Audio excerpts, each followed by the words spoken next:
Yo, Hey, sorry, did you want some? No worries, I've got my own. Hey, did you see the comments on the Starbucks Japan Frappuccino video? Yeah, of course I did. People seem to really like it. People really liked that video, didn't they? Well then, should we maybe make another one?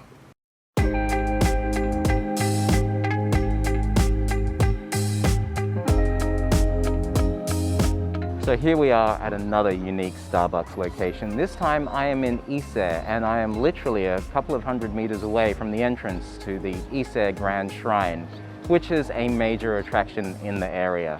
Now this is a bit of a historic old town street, and you've got the traditional looking buildings which have shops that sell souvenirs and food in them. And the Starbucks here really blends in with the rest of the architecture here, incorporating that wooden building look and feel, very much like a machiya or a townhouse. This Starbucks is in Ise Naikumae. Inside it's bright and modern with a fitting wooden interior. Perfect for a break from the summer heat.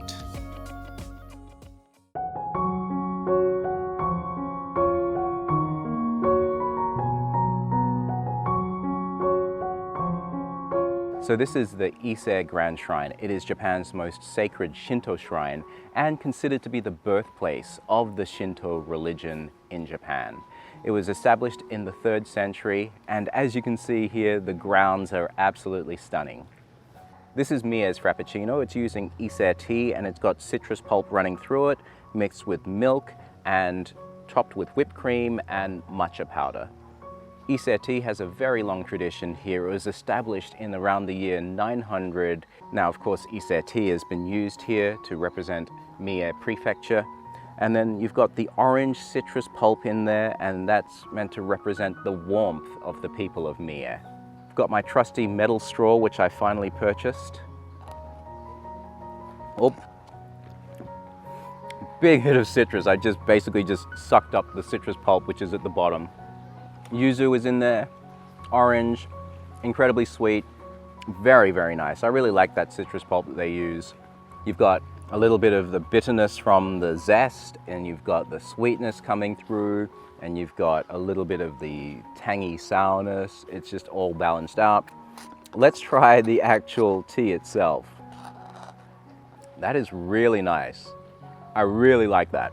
It's a very subtle tea. It's a lot more subtle than, say, the Kyoto matcha that I had in the previous video, but it's really nicely balanced. I think it's really good. It's really hard to rank these now. I'd say this is pretty much equal with the Kyoto matcha.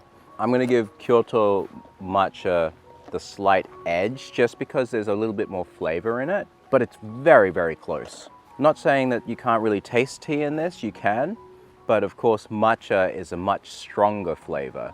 Yeah, this is a winner. So behind me here is the entrance to the Ise Grand Shrine. You're not allowed to take any photos inside, so this is as far as we'll go. Because this is considered Japan's most sacred Shinto shrine, a lot of businesses and companies bring their employees here. They'll bring them on tour buses even. And the reason for all that is they can all come here and receive blessings for good fortune in business. And of course, the general public just come here as well to receive good fortune blessings in their daily lives.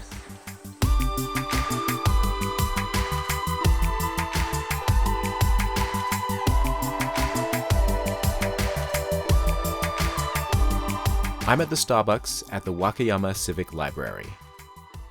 It's a big city library with lots of space to read or get work done. Well, here I am with probably my least melted of the Frappuccinos I've tried so far. This is the Wakayama Mikan. Wakayama is famous for Mikan, which are mandarin oranges. And so that's the one that we've got here. It's got Mikan juice and Mikan pulp in it. So I am really looking forward to it because it sounds absolutely delicious. It's also got a Mikan orange sauce as well over the top of it. Wow. Big zing, big hit of citrus, very sweet again. And you can really taste the zest as well. You've got Mikan pulp and zest in there.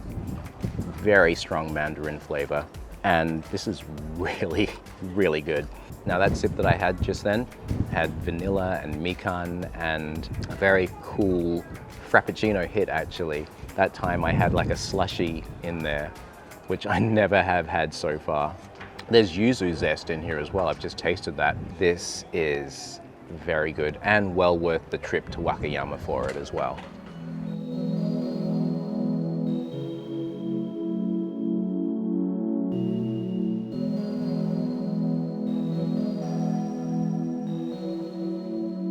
Nara Starbucks was recently opened at the Nara City bus terminal, opposite one of the deer parks.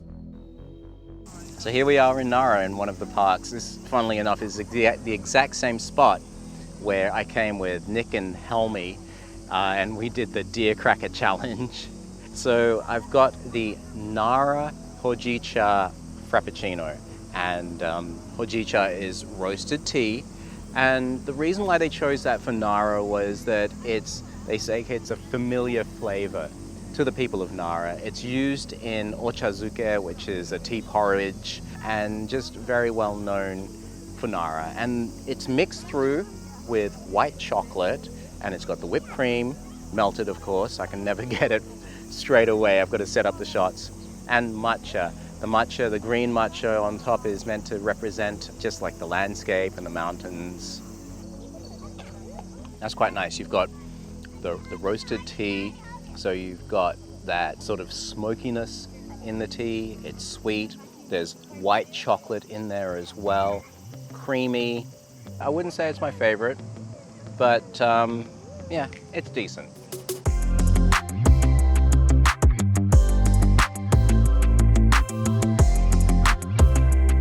Welcome to Lake Biwa, the symbol of Shiga Prefecture and also Japan's largest lake at 670.4 square kilometers.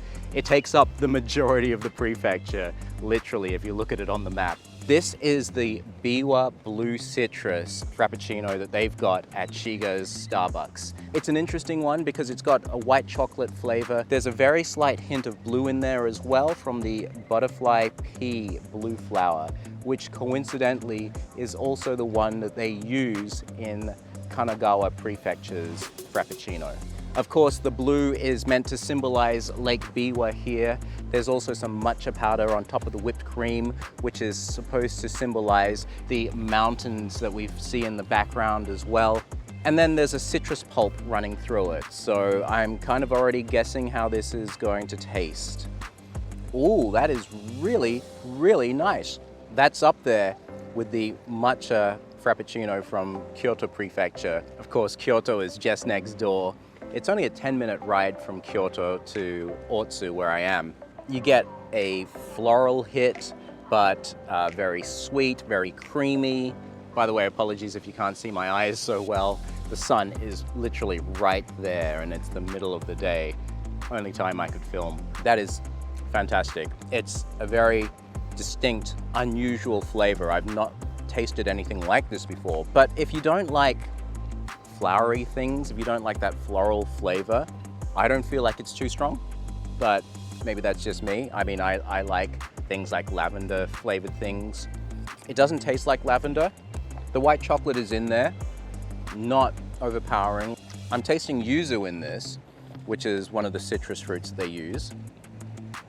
Ooh. All so balanced. These Frappuccinos, they balance them out so well. I really wish though that this was bluer. I mean, if it's meant to represent Shiga Prefecture and Lake Biwa, this is a winner. I really, really, really like this. It is up there with the one from Kyoto and may even be better. 2 videos, 7 Frappuccinos, and 7 prefectures. This has been an epic couple of videos to film. It's been a lot of fun to make, and I hope you enjoyed it as well. Let's see how these Frappuccinos ranked in the end. None of these Frappuccinos were bad, but some were just amazing. So in 7th place, we've got the Hojicha Frappuccino from Nara Prefecture. It had a nice roasted tea flavor to it, but I didn't think it was anything that special. Number 6 was Osaka's Fruit Juice Frappuccino. Again, very tasty, but nothing so mind-blowing. In 5th place, we've got the Hyogo chocolate frappuccino. Very delicious frappuccino, but again, it's a chocolate frappuccino, pretty common.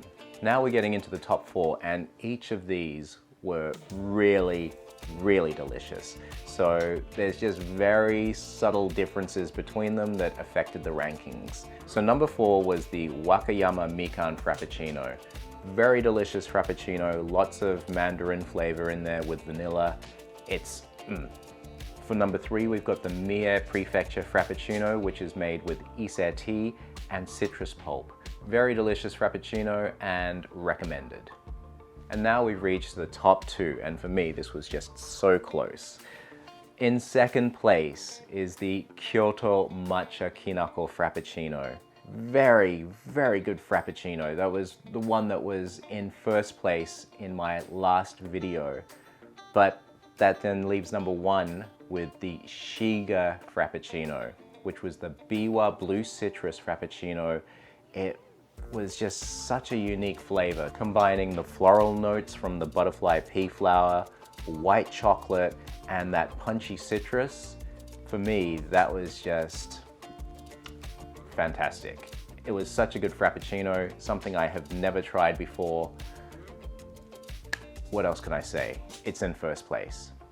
Something that I forgot to mention earlier was that if you pay using your Starbucks card, you get these digital stamps on a digital passport on your account. And so I've checked into all 7 of these different stores, and I've got these cool looking stamps now as a little bit of a memento to keep. This is something that's very common in Japan, this kind of stamp rally thing. Very common with shrines. You can buy a little book and have it like as a stamp book that you can stamp at each shrine that you visit. It's a nice little touch, and I like the fact that it's digital. Now that we've made it all the way to the end of the video, please let me know that you have by leaving the comment "Metal Straw for the win" down below. If you like this video, please share it amongst your friends and leave a like and comment down below which Frappuccino you thought looked the best. Consider subscribing and hit the notification bell to know as soon as I upload a new video. My name is Lin, thank you so much for watching, and I'll catch you next time.